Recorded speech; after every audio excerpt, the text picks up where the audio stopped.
ఆ వీడియో చూస్తే ఒక్క వైఎస్ఆర్సీపీ జెండా కనపడతా ఉందని చెప్పి ఒకసారి వాళ్ళందరూ ఆలోచించాలి. మొత్తం టీడీపీ జెండాలు పెట్టుకొని వాళ్ళు ర్యాలీగా వచ్చిన దానికి వాళ్ళు ర్యాలీ అటర్ ఫెయిల్ అయింది కాబట్టి వాళ్ళకు రౌడీలు 200-300 మంది ఎమ్మెల్యే గారిని దాడి చేయడానికి ప్రయత్నించారు. దీని మీద పోలీస్ శాఖ ఎలక్షన్ మీద కఠినంగా చర్యలు తీసుకోవాలని కోరుకుంటున్నాం. మేము 100 మీటర్లు ఏ విధంగా అయితే మాకు ఆదేశాలు ఇచ్చారో 100 మీటర్లు దూరంగానే బారికేడ్స్ కానీ మొత్తం అందరూ ఆగిపోవడం జరిగింది. మాకు వచ్చిన చంద్రగిరి మండలంలో మేము ర్యాలీ కంప్లీట్ చేసి జనాలు ఎందుకు అవసరం లేదు, ఓన్లీ నానమ్మ కావచ్చు మా అమ్మ కావచ్చు ఒక 10 మంది ఇంట్లో కుటుంబ సభ్యులు వెళ్ళి మనం నామినేట్ చేసేద్దామని చెప్పి ఆ రోజు వెళ్ళడం జరిగింది. వెళ్ళినప్పుడు మాకు వచ్చి 2-3 కార్లు కూడా వెనకాల ఆపేస్తున్నారు. జస్ట్ ఒక 3-4 మంది కొంతమంది పిల్లలు మాత్రం వెనకాల రావడం జరిగింది. వాళ్ళు అదును చూసుకొని ఒక 200 మంది బారికేడ్ తన్నుకుంటా పోలీసుల మీద దాడి చేస్తా వచ్చి ఈరోజు వాళ్ళ మీద దాడి చేయడం జరిగింది. ఎమ్మెల్యే గారిని కూడా ఈరోజు హత్య ప్రయత్నం, ఎందుకంటే గతంలో మనం 2019లో ఆ రోజు రెక్కి చేసి వాళ్ళు ఏ విధంగా చేయాలనుకుంటున్నారు ఎమ్మెల్యే గారికి రక్షణ లేకపోతే కింద కార్యకర్తలకు ఏం రక్షణ, ఒక భావం కలిగిద్దామని చెప్పి ఈ ప్రయత్నం చేయడం జరిగింది. నిజంగానే ఎమ్మెల్యే గారు నాన్నగారు సంయమనం పాటించాలి కాబట్టి సరిపోయింది. లేదంటే ఇది ఒక పెద్ద ఒక వర్గాల మీద ఒక విభేదాలు లేదా కొట్టుకోవడం మీద వస్తుంది కాబట్టి ఎమ్మెల్యే గారు మా కార్యకర్తలు ఈరోజు ఆవేశంగా వచ్చి అందరినీ అణిచి ఈరోజు మీ అందరూ మే 13 సమయం పాటించండి, ప్రజాస్వామ్యం ఉంది, పోలీసులు ఉన్నారని చెప్పి అందరినీ కూడా ఈరోజు శాంతించి మరి బయటకు రావడం జరిగింది.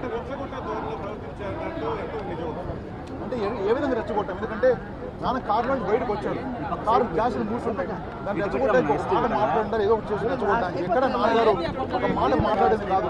వాళ్ళు చూస్తే చుట్టూ రెచ్చగొట్టిన వర్గాలు ఉండాలి, రెండో వర్గం లేదు. మొత్తం టీడీపీ కార్మికులు దాడి చేశారు. దాన్ని ఏ విధంగా రెచ్చగొట్టారని చెప్పి వాదిస్తూ నాకు అర్థం కావట్లేదు.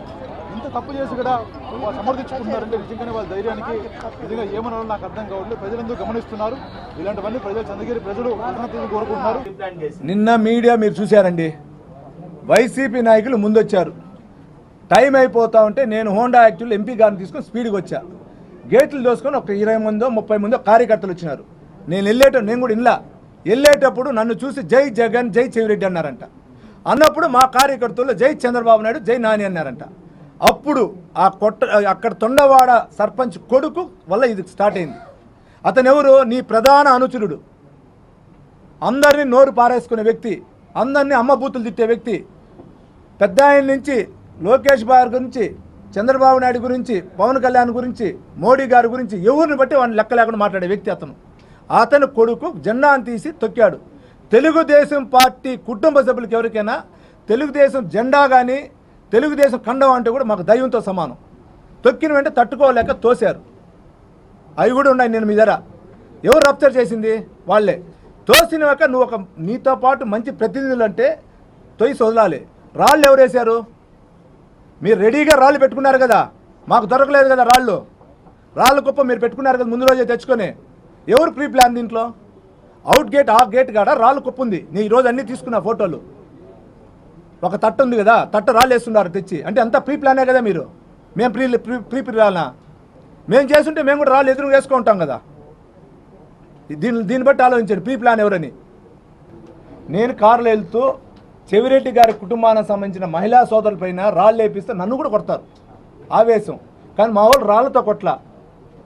ఎవరో ఇద్దరు జెండా, నేను కూడా చూసా, జెండా ఉంది కదా తెలుగుదేశం జెండా వెనకాల కొట్టారు. కొట్టాలని ఉంటే అక్కడ చాలా రాళ్ళు దొరుకుంటాయి, వాళ్ళు వేసిన కుప్పలే ఉంటాయి, లేదా ఇంకోటి దొరుకుంటాయి. వాళ్ళు ఎవరు చేయలేదు, అట్లా ప్రవర్తించలే. మాకు సంస్కారం ఉంది. ఒకరో ఇద్దరు, అందరూ కాదు, ఒకరో ఇద్దరు తెలియకుండా చేసే తప్పు. దాన్ని కూడా నేను